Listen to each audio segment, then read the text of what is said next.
BJP ಸರ್ಕಾರ ಕಾನೂನಾತ್ಮಕವಾಗಿ ಒಳ ಮೀಸಲಾತಿಯನ್ನು ಕೊಟ್ಟಿಲ್ಲ. ಹಾಗಾಗಿ ಚರ್ಚೆ ಅನ್ನೋದು ಆಗಬೇಕಾಗುತ್ತೆ. ಆ ನಿಟ್ಟಿನಲ್ಲಿ ನಾವು ಚರ್ಚೆಯನ್ನು ನಡೆಸಿ ಮುಂದಿನ ನಿರ್ಧಾರವನ್ನು ತಗೊಳ್ಬೇಕು. ಆ ನಿಟ್ಟಿನಲ್ಲಿ ನಾವು ಕೂಡ ಕಾರ್ಯೋನ್ಮುಖವಾಗಿದ್ದೀವಿ ಅನ್ನುವಂಥ ಮಾತನ್ನು ಡಾಕ್ಟರ್ ಜಿ ಪರಮೇಶ್ವರ್ ಹೇಳಿದ್ದಾರೆ. ಗೃಹ ಸಚಿವರು ಒಳ ಮೀಸಲಾತಿ ಕುರಿತಂತೆ ಮಾತನಾಡಿರುವ ಸಂದರ್ಭದಲ್ಲಿ ಇಂದಿನ ಸಂಪುಟ ಸಭೆಯಲ್ಲಿ ಅದರ ಬಗ್ಗೆ ಚರ್ಚಿಸಿ ತೀರ್ಮಾನವನ್ನು ತೆಗೆದುಕೊಳ್ತೇವೆ ಅಂತ ಹೇಳಿದ್ದಾರೆ.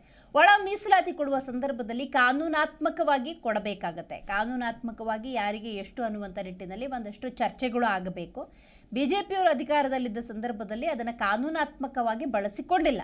ಹಾಗಾಗಿ ಒಳ ಮೀಸಲಾತಿ ಬಗ್ಗೆ ನಾವೇ ಸಂವಿಧಾನಕ್ಕೆ ತಿದ್ದುಪಡಿ ತರೋದಕ್ಕಾಗೋದಿಲ್ಲ. ಕೇಂದ್ರಕ್ಕೆ ತಿದ್ದುಪಡಿ ಶಿಫಾರಸು ಕಳುಹಿಸುವ ಬಗ್ಗೆ ಸಂಪುಟದಲ್ಲಿ ಚರ್ಚೆ ಮಾಡಲಾಗುತ್ತೆ. ಸೊ ಶಿಫಾರಸು ಕಳಿಸಿದ ನಂತರ ಅಲ್ಲಿಂದ ಅಪ್ರೂವಲ್ ಬಂದ ನಂತರ ಒಳ ಮೀಸಲಾತಿ ಹಂಚಿಕೆ ಅನ್ನೋದಾಗತ್ತೆ.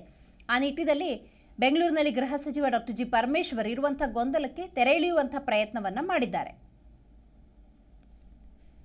ಅಂತಿಮ ನಿರ್ಧಾರ ಸರ್ಕಾರ ತಗೋಬೇಕು ಅಂತ ಹೇಳಿ ಅಭಿಪ್ರಾಯ ಪಟ್ಟಿದ್ದೇವೆ. ಒಳ ಮೀಸಲಾತಿ ವಿಚಾರದಲ್ಲಿ ಒಂದು ಅಂತಿಮ ನಿರ್ಧಾರ ಸರ್ಕಾರ ತಗೋಬೇಕು ಅಂತ ಹೇಳಿ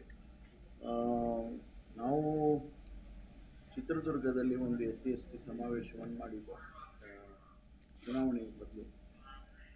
ಆ ಸಂದರ್ಭದಲ್ಲಿ ಒಂದು ನಿರ್ಣಯ ಮಾಡಿದ್ವಿ. ಸದಾಶಿವ ಆಯೋಗ ವರದಿಯನ್ನು ನಾವು ಸದನದಲ್ಲಿ ಎರಡೂ ಸದನದಲ್ಲಿ ಮಂಡಿಸ್ತೇವೆ ಅಂತ ಹೇಳಿ ಮಾಡಿದ್ವಿ. ಅದು ಆದಮೇಲೆ ಅಧಿವೇಶನ ಆಗಿದ್ದು ಚುನಾವಣೆ ಮೊದಲು, ಆಗಿನ್ನೂ ಸರ್ಕಾರ ಇತ್ತಲ್ಲ.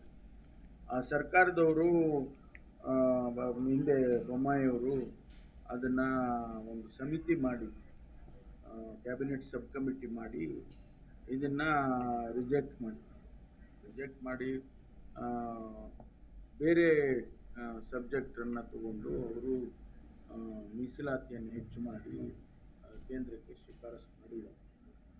ಅದರಿಂದ ಅವರು ಒಳ ಮೀಸಲಾತಿಯಲ್ಲಿ ಇಷ್ಟು ಪರ್ಸೆಂಟ್ ಕೊಡಬೇಕು ಅಂತೆಲ್ಲ ಮಾಡಿದ್ರು. ಈಗ ನಾವು ಅದನ್ನು ಪುನರ್ ಪರಿಶೀಲನೆ ಮಾಡಿ ಕಾನೂನಾತ್ಮಕವಾಗಿ ಆಗಿಲ್ಲ. ಕಾನೂನಾತ್ಮಕವಾಗಿ ಅಂದರೆ ಸಂವಿಧಾನ ಆರ್ಟಿಕಲ್ 241 ಅಮೆಂಡ್ಮೆಂಟ್ ಆಯಿತು. ಅದನ್ನು ನಾವು ಈಗ ಸರ್ಕಾರದಲ್ಲಿ ಒಂದು ನಿರ್ಧಾರ ಮಾಡಬೇಕಾಗ್ತದೆ. ಅದನ್ನು ಚರ್ಚೆ ಮಾಡಿದ್ದೇವೆ. ಅದನ್ನು ಪ್ರತಿಕ್ಷಣದ ಸುದ್ದಿಗಾಗಿ Zee Kannada news app download ಮಾಡಿ. Live TV, latest updates, entertainment, life style, technology ಸುದ್ದಿ ನಿಮ್ಮ ಅಂಗೈಯಲ್ಲಿ.